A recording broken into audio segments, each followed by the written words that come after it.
Welcome to my YouTube channel, The Concepts of ICT. In this lesson, we are going to learn about the ER diagrams or entity relationship diagrams.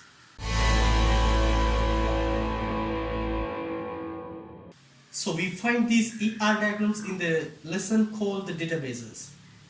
We are not going to learn about these databases in detail. We are just going to learn about the designing phase or where we draw the ER diagrams. Even the designing phase consists of many steps in a database. First we draw an ER diagram, then we convert that into a relational schema, or we call it a table structure, and we normalize it, then we write code using SQL language to design this database, the actual database. So as we discussed, it is the first step, drawing the ER diagrams. So what is an ER diagram or an entity relationship diagram?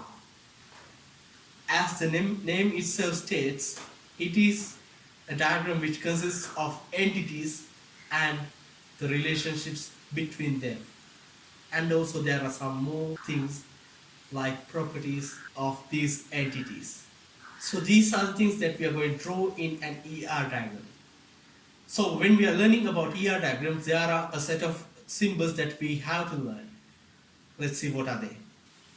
This symbol is used to denote an entity in an ER diagram. And this is used to denote a relationship. And this one for attributes. So these are the main three symbols that we use in an entity relationship diagram. But there are some more symbols that we usually use. Let's see what are they. This is called a weak entity. It is a multi-valued attribute. And it is used to denote a derived attribute. So these 6 symbols are the basic symbols used in entity relationship diagrams. So now let's see what each of these mean. First, an entity. What is an entity? We have come across this word entity even in data flow diagrams. So what is an entity? In a database system, we call or we define an entity as a group of objects that has the same set of properties and which are having an independent existence. For example, let's take a school system. There are students, teachers, subjects, like things. So when we take teachers, all the teachers have the set of properties, the same set of properties. They have a name, they have a birthday, they have an address, a contact number.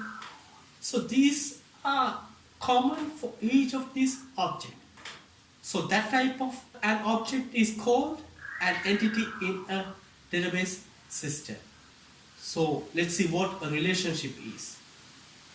Basically, a relationship in an ER diagram is the relationship between two entities, how they relate to each other. We'll discuss about them when we come to examples in the ER diagrams. For now, just remember that is the relation between two entities. Then attributes. As the name itself says, attribute is a property that defines the entity. So those are the characteristics of entities, attributes. Weak entity. What is a weak entity? It is weak. It cannot stay on its own. It depends on another entity. So a weak entity mainly depends on the existence of another entity. If that entity, that main entity doesn't exist, this cannot exist on its own. So that is a weak entity. For example, let's say a company keeps data about its employees, and also it keeps data about the spouse of the employee. So if the employee doesn't exist, it doesn't keep the details of the spouse as well. So that the spouse is a weak entity. It cannot exist without the entity, the main entity employee. So the next one is multi-valued attribute. What is a multi-valued attribute? So we know what an attribute is. So a multi-valued attribute is uh, that attribute has multi-values, more than one value for a single entity. For example, a telephone number, a contact number is a multi-valued attribute because a single employee or single person can have more than one contact number. So that can be represented using this symbol, the multi-valued attribute. The last one, derived attribute. So it again is an attribute and it is being derived.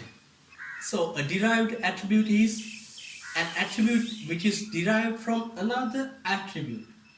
For example, an age of a person. It can be derived from his birthday. So the age can be represented using this symbol if it is being derived from the birthday of the person. So hope you learn what these symbols mean in an ER diagram. So when we discuss about these ER diagrams, there's another concept called the cardinality. When we discuss about the word cardinality, it mainly speaks about something related to numbers. So the cardinality in an ER diagram is the relationship between two entities. It denotes how many instances of one entity relates to a single existence of another entity.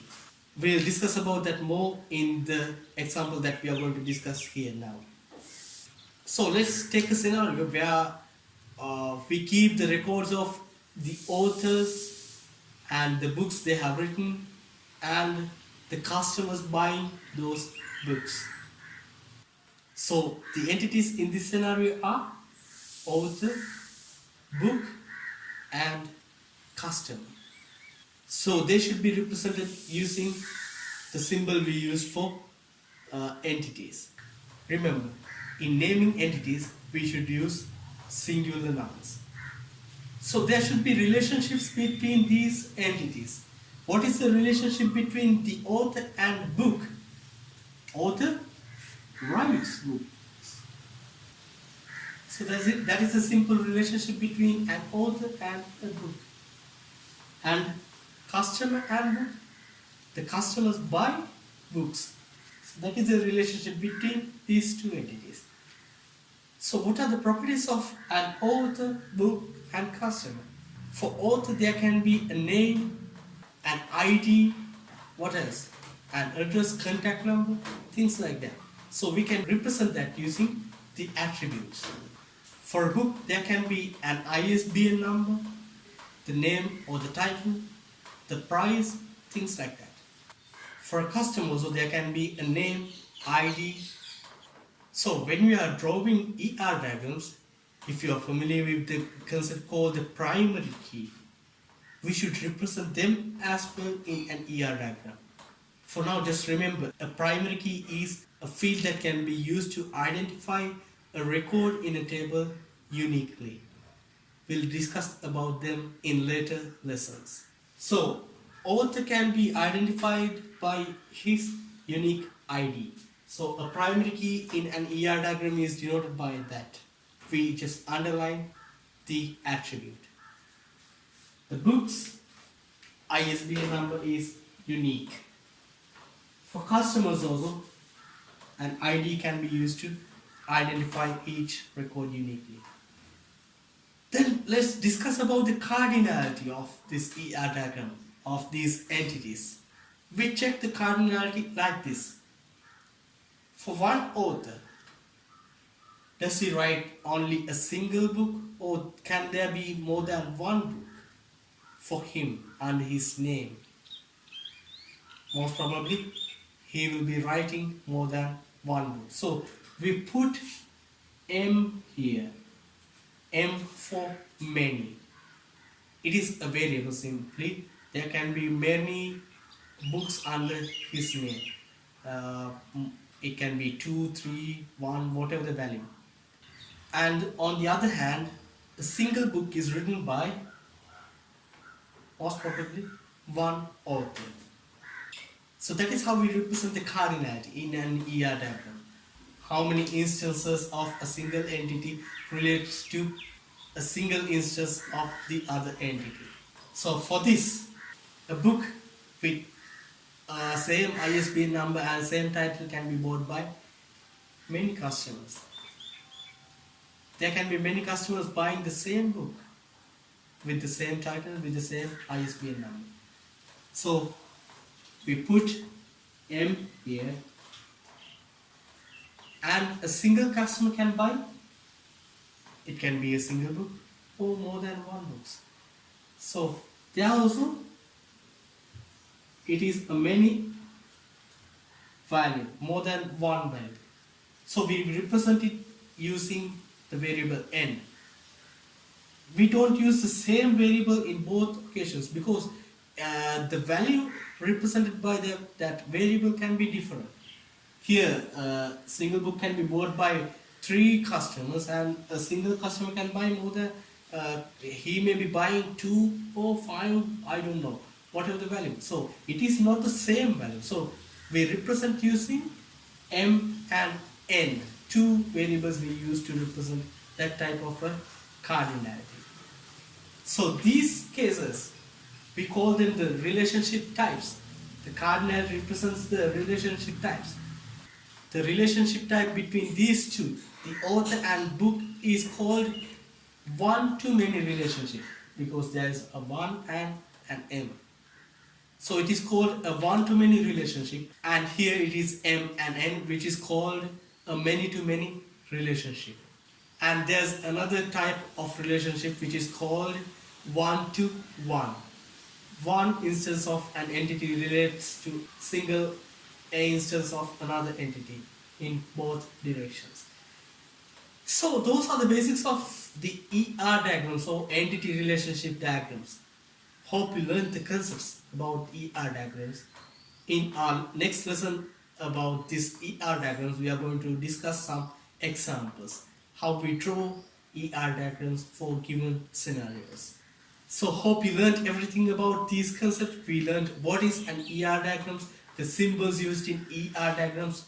We discussed each symbol in detail, each component in detail, and we discussed a simple example for an ER diagram.